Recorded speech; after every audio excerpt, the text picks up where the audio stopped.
예, 여러분 안녕하세요. 저는 지금 집에 있습니다. 지금 시간이 낮 3시 15분인데 예, 집에 있어요. 왜냐하면 아이들이 수족구에 걸려가지고 지난 영상에서도 말씀드렸다시피 열흘 동안 집에 있습니다. 아이들이 릴레이 수족구가 걸려가지고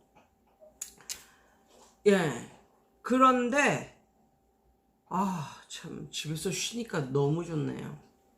예, 이게 뭐 여태까지 열흘 동안 그것도 쏟아내지를 않고 집에 있어 본 적이 있어야 말이지.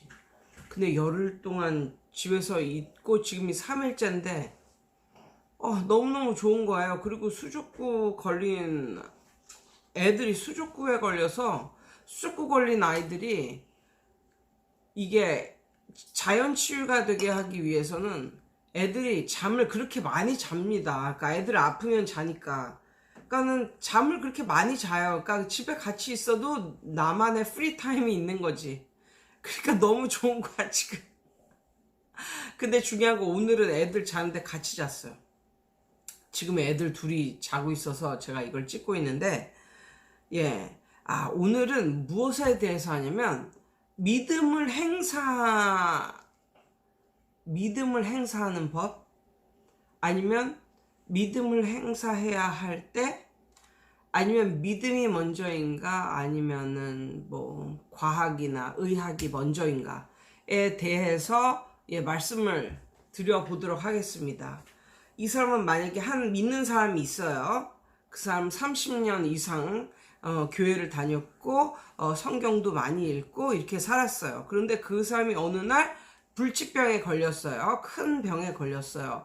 그런데 그 사람이 사람들이 말하는 의학을 따라서 큰 대수술을 받을 것인가, 한 생존율 한 50% 되는 대수술을 받을 것인가, 아니면은 주님께 의지를 하고 자연 치유되는 방법에 의지를 할 것인가. 결론은 이겁니다.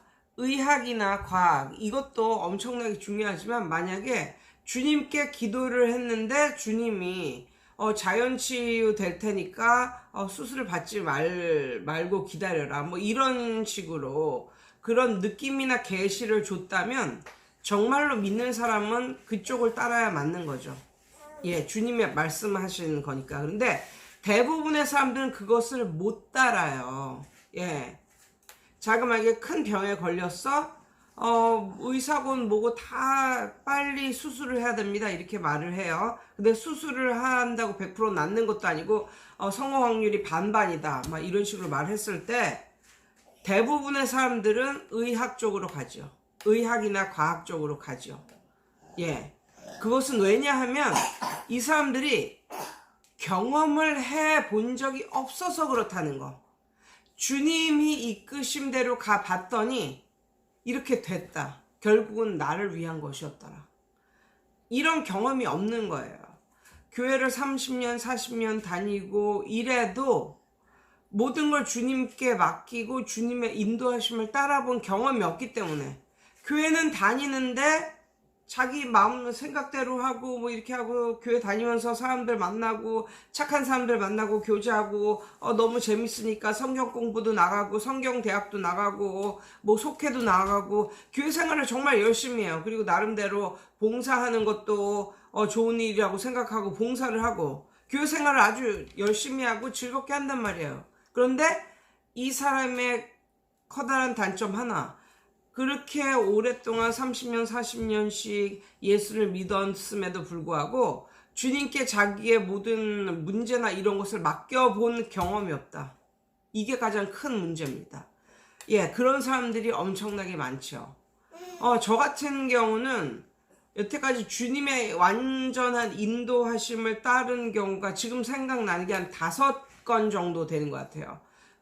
그것 중에는 말을 할 수 있는 것도 있고 없는 것도 있지만 말을 할 수 있는 걸 좀 말을 해보자면 퇴촌해서 공부방으로 학원을 시작할 때 그때 입 달린 사람들마다 퇴촌해서는 학원하면 안 된다, 망한다, 왜 그 짓을 하는가, 살기만 퇴촌해서 살고 예전처럼 그냥 분당이나 하남 아니면 서울 이런 데에다가 학원을 내고 왔다 갔다 해라. 이런 식으로 말을 했단 말이에요. 태촌 사람들은 크게 두 가지 부류가 있는데, 한 명은 아예 그냥 사교육 이런 거를 안 하는 사람들과, 사교육을 하지만 태촌 안에서 가르치는 선생님들의 수준을 못 믿어서 사교육을 정받고 싶은 사람들은 분당 쪽으로 나간단 말이에요. 분당이나 하남 쪽에 있는 학원을 다니지 절대로 태촌 안에 있는 학원을 다니질 않는다. 그리고 그래서 태촌 안에는 학원도 별로 없다. 예, 뭐 이런 식으로 조언을 해줬어요. 그런데 기도를 해보니까 마음이 평안한 거예요. 예, 마음이 너무너무 평안한 거야. 그래, 그러면 뭐 된 거야 이러고 이제 시작을 했죠. 시작을 하고 저는 잘 먹고 잘 살고 있습니다 지금.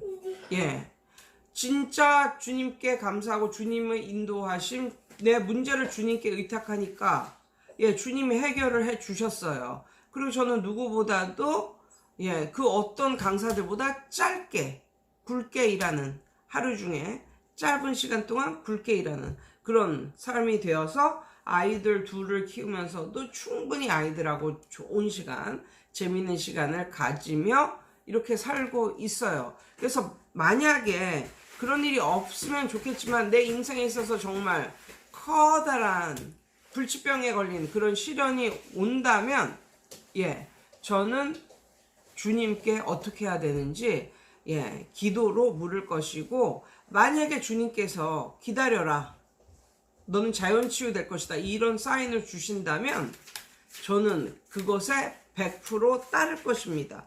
그런데 이게 주님의 응답이 그러면 어디서 오는가, 이런 것을 이제 많은 사람들이 묻는데, 제가 하는 방법 중에 하나는 일단 기도를 하고 마음에 평안이 왔을 때 그것은 주님이 그렇게 해 주신다는 사인으로 받아들여요. 기도를 했는데도 마음이 엄청 불안하고 그럴 때는 그쪽으로 가면 안 되는 사인이죠. 그리고 두 번째가 있어요.